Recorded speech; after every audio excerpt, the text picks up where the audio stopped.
Hello guys, ngayon is December 24, 2025, right? So, bukas magpapasko na naman.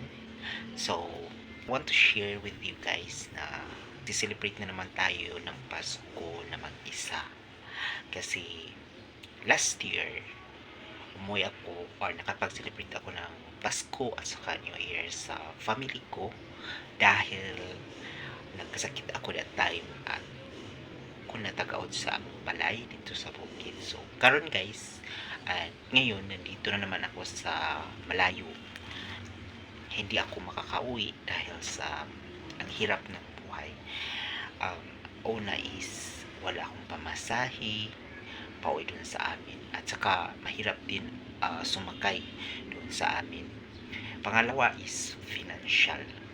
Wala akong pera, wala akong pamasahe, wala akong pambayad.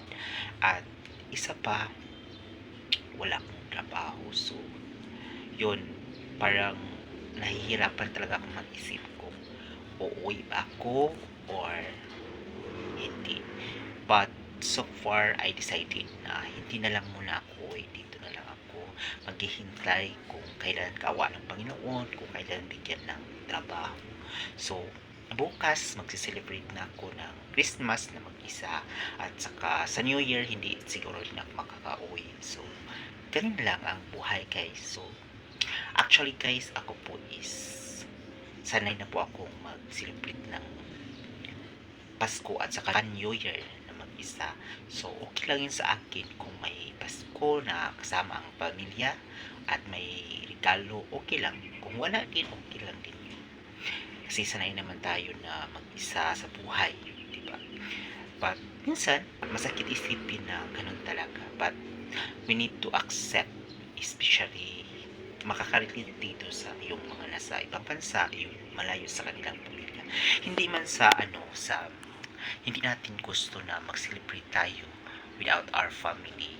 But kung ganyan talaga ang sitwasyon or yun talaga ang hindi talaga gusto ng panahon na makapag-celebrate ka kasama yung pamilya mo, wala tayong magagawa, diba? Kailangan natin magtiis, kailangan natin tanggapin ang katotohanan. So, yun guys. So, yun lang guys ang isi-share ko sa inyo. Advance Merry Christmas and advance Happy New Year sa inyong lahat. So, ganyan guys, ang buhay is sanay-sanayin mo lang. Bye-bye.